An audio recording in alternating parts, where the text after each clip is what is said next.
Olá pessoal, vamos lá? Vamos gravar aqui a aula 3 da Lei Maria da Penha, tá?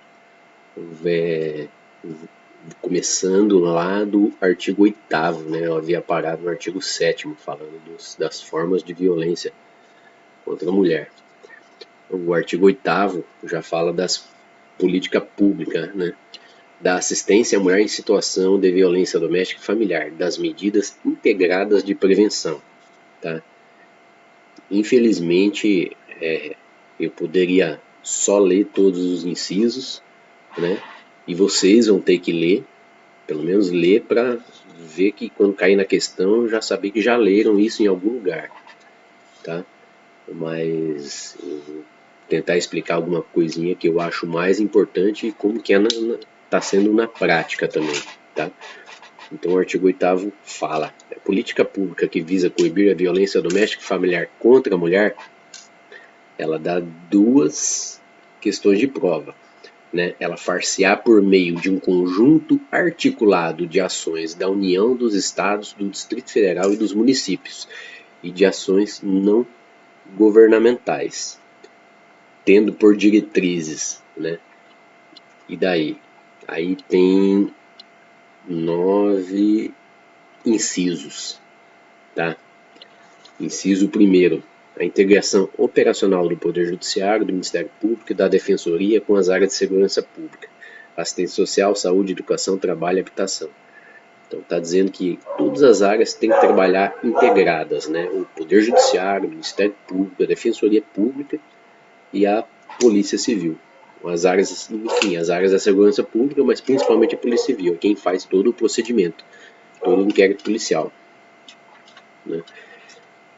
Bastante importante aí, eu aconselho vocês a lerem, né? Mas bastante importante aí o inciso 4º, né? A implementação do atendimento policial especializado para as mulheres, em particular nas delegacias de atendimento à mulher, tá? Por isso que estão sendo inauguradas delegacias por várias cidades do Brasil. Araponga já tem a sua delegacia, lá tem um atendimento policial especializado para as mulheres, um atendimento que a Guarda Municipal de Arapongas trabalha lá dentro junto com a gente. Temos uma delegada da mulher em Arapongas, tá? E um investigador especializado. O artigo 5. A promoção e a realização de campanhas educativas de prevenção da violência doméstica e familiar contra a mulher voltadas ao público escolar e à sociedade em geral, e a difusão desta lei e dos instrumentos de proteção aos direitos humanos das mulheres. Quer dizer, esse artigo 8º está dando as diretrizes, né, diretrizes da política pública, né? O inciso 7 também é muito importante. Bom, inciso 5, acabei de ler falar das campanhas educativas, né? Cursos e tal, que a gente sempre está fazendo. E o inciso 7º fala da capacitação permanente das polícias civil e militar, da Guarda Municipal, aqui ó, fala da Guarda Municipal, do Corpo de Bombeiros e dos profissionais pertencentes aos órgãos e áreas enunciadas no inciso 1º, Poder Judiciário, Ministério Público, Defensoria e as áreas da segurança pública, assistência social, saúde, educação, trabalho e habitação, aqui fala no inciso 1º, tá? Então a capacitação permanente de todos esses órgãos. Aí vamos para o artigo 9º. Eu já vou pular para o artigo 9º, que fala da assistência à mulher em situação de violência doméstica e familiar. Aqui, eu falei no artigo 8º, mas é aqui que já dá duas questões de prova, tá? Assistência à mulher em situação de violência doméstica e familiar será, primeira questão, será prestada de forma articulada e conforme os princípios e diretrizes previstos na Lei Orgânica da Assistência Social, no Sistema Único de Saúde, no SUS, no Sistema Único de Segurança Pública, entre outras normas e políticas públicas de proteção, e emergencialmente quando for o caso. Parágrafo 1º. O juiz determinará por prazo certo a inclusão da mulher, por prazo certo por prazo determinado, a inclusão da mulher em situação de violência doméstica e familiar no cadastro de programas assistenciais do governo federal, estadual e municipal. Parágrafo 2º é muito importante. são os direitos que o juiz já assegura logo à mulher. Tá? O juiz assegurará à mulher em situação de violência doméstica e familiar para preservar sua integridade física e psicológica. Primeiro, acesso prioritário à remoção dela quando ela for servidora pública. Remoção para trabalhar em outro lugar, para preservar a sua integridade física e psicológica. Segundo, a manutenção do vínculo trabalhista dela, mesmo quando for necessário o afastamento dela do local de trabalho, por até 6 meses, quer dizer, ela não pode ser demitida. E o inciso terceiro, que é novíssimo, é da lei nova, que pode cair, tá? Tudo que é da lei nova onde aparece, incluído pela lei 13894 de 2019, vocês podem estudar que é coisa nova que tende a cair, tá? Inciso terceiro, encaminhamento da mulher à assistência judiciária, quando for o caso, inclusive para eventual ajuizamento da ação de separação judicial, de divórcio, de anulação de casamento ou de dissolução de união estável perante o juízo competente, tá? A mulher, ela muitas vezes ela tem medo porque ela não tem dinheiro para custear um advogado, então ela vai ser encaminhada à assistência judiciária para receber todo esse atendimento e ajuizar a ação de separação, de divórcio, de anulação de casamento gratuitamente, tá? Parágrafo 3º. A assistência à mulher em situação de violência doméstica compreenderá, né, o acesso aos benefícios decorrentes do desenvolvimento científico e tal, encaminhamento incluindo o serviço de contracepção de emergência, né, tomar pílula do dia seguinte, por exemplo, né, profilaxia para DST, doenças sexualmente transmissíveis, né, encaminhamento dela, no caso, em Arapongas até a vigilância sanitária, onde ela vai tomar um coquetel de comprimidos para DST, doenças sexualmente transmissíveis, e de AIDS também, síndrome da imunodeficiência adquirida, e outros medicamentos necessários. Isso também ocorre nos casos de estupro. É logo encaminhada para a vigilância sanitária para tomar esse coquetel de comprimidos. Está previsto no artigo 3º. No parágrafo 3º do artigo 9º, quer dizer.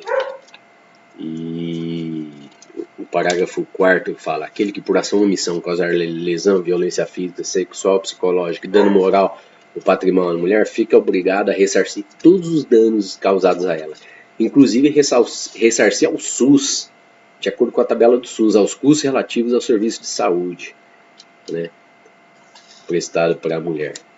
O parágrafo 5º é super importante, que fala do famoso botão do pânico, né, que é os dispositivos de segurança destinados ao uso de perigo iminente e disponibilizados para o monitoramento das vítimas de violência doméstica ou familiar amparadas por medidas protetivas terão seus custos ressarcidos pelo agressor. Olha aí, ó, ele vai ter que pagar todos os custos do botão do pânico ao Estado. Tá? O ressarcimento de que tratam esse parágrafo 4º e 5º desse artigo não poderá importar ônus de qualquer natureza ao patrimônio da mulher, tá? Só ao patrimônio do agressor, nem da mulher de seus dependentes, nem configurar atenuante ou ensejar possibilidade de substituição da pena. Nós já vimos que não pode substituir a pena por pena de doação de cesta básica ou pena de multa, tá? Parágrafo 7º. A mulher em situação de violência doméstica, ela tem prioridade para matricular os seus dependentes, quer dizer, os seus filhos, ou qualquer outro dependente, em instituição de educação básica mais próxima da onde ela mora, do seu domicílio, ou transferi-lo para qualquer instituição, mediante a apresentação dos documentos que ela tem decisão judicial nesse sentido, né? Parágrafo 8º. Serão sigilosos os dados da ofendida e seus dependentes matriculados ou transferidos conforme o parágrafo 7º desse artigo. A escola não vai poder dar os dados de matrícula nem para o pai da criança, ou quer dizer, se ele for o agressor, né? Se for outro pai, tudo bem, mas não serão sigilosos os dados. tá? Do atendimento pela autoridade policial. A lei, quando fala autoridade policial, é somente o delegado de polícia. Polícia militar não é autoridade policial, policial civil, investigador, como eu, não sou autoridade policial, guarda municipal não é autoridade policial. A lei, quando fala autoridade policial, está falando delegado de polícia.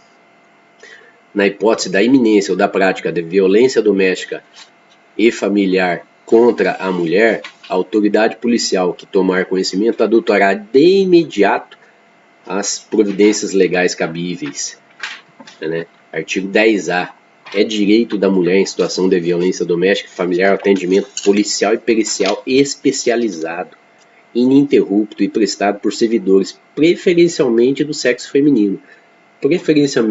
Preferencialmente guardas municipais femininas, policiais militares femininas e investigadores de polícia e escrivães do sexo feminino.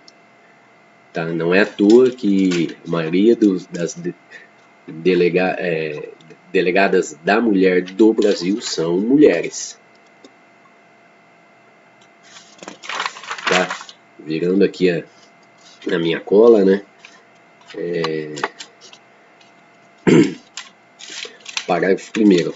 A inquirição da mulher, né? A oitiva dela e tal, ou de testemunho da violência doméstica, quando se tratar de crime contra a mulher, obedecerá às seguintes diretrizes: salvaguarda da integridade física, psíquica e emocional da depoente, considerada sua condição peculiar de pessoa em situação de violência doméstica. Tá? Garantia de que em nenhuma hipótese a mulher em situação de violência doméstica terá contato direto com o agressor, o investigado ou suspeito, e pessoas a ele relacionadas. Né? E por aí vai. Inciso 3º, parágrafo 2º, eu não vou ficar lendo para você, eu vou ler o que eu acho importante. Artigo 11, é muitíssimo importante. No atendimento à mulher em situação de violência doméstica e familiar, a autoridade policial deverá, entre outras providências, garantir proteção policial quando necessário, comunicando de imediato ao Ministério Público e Poder Judiciário. Encaminhar a ofendida ao hospital, posto de saúde e ao IML para exames médicos legais. Né? Fornecer transporte para a ofendida e seus dependentes para abrigo ou local seguro, quando houver risco de vida. Nós já fizemos muito isso, né? Transportando vítimas, né? Se necessário, acompanhar a ofendida para assegurar a retirada de seus pertences do local da ocorrência ou do domicílio familiar. A mulher sai de casa desesperada, correndo, procura a polícia. A gente acompanha ela até a residência para ir lá tirar os seus pertences, roupas, documentos dela, dos seus filhos, se ela tiver com seus filhos menor, criança, bebê, por exemplo, tá? Tudo que é dela, móveis e tal, fica lá. Mas tudo que pertences pessoais a gente acompanha, né? O artigo 12, ele fala: em todos os casos de violência doméstica familiar, feito o registro da ocorrência, deverá a autoridade policial de imediato adotar os seguintes procedimentos, sem prejuízo daqueles previstos no Código de Processo Penal. Isso é o que o delegado já faz: ouvir a ofendida, lavrar o boletim e tomar a representação a termo. Quer dizer, tomar a termo é ouvir a ofendida, ouvir a mulher, ouvir e colocar no papel. Né? Hoje em dia é vídeo. Né? Colher todas as provas do fato. Isso que os investigadores fazem. Remeter em 48 horas o expediente para a concessão das medidas protetivas de urgência. Na delegacia de Arapongas nós remetemos no mesmo dia. Tá? Se é colhido 5 horas da tarde, 5h30, 6 horas já está no fórum. Determinar que se proceda ao exame de corpo de delito da ofendida. Ouvir o agressor e as testemunhas. E ordenar a identificação do agressor e juntar as folhas de antecedentes criminais, etc. Tá? Eu vou dar um pause aqui, porque o vídeo já está longo. Eu continuo porque o artigo 12 tem coisa nova e eu quero falar. Tá? Inscreva-se no canal Ganhando Riqueza para continuar recebendo este e outros conteúdos. E siga a gente aí no Instagram e deixe seu like. Deixe comentários e perguntas, tá? Deixe comentários e perguntas e eu tenho recebido alguns comentários e perguntas e tenho respondido todas. Tá? Muito obrigado.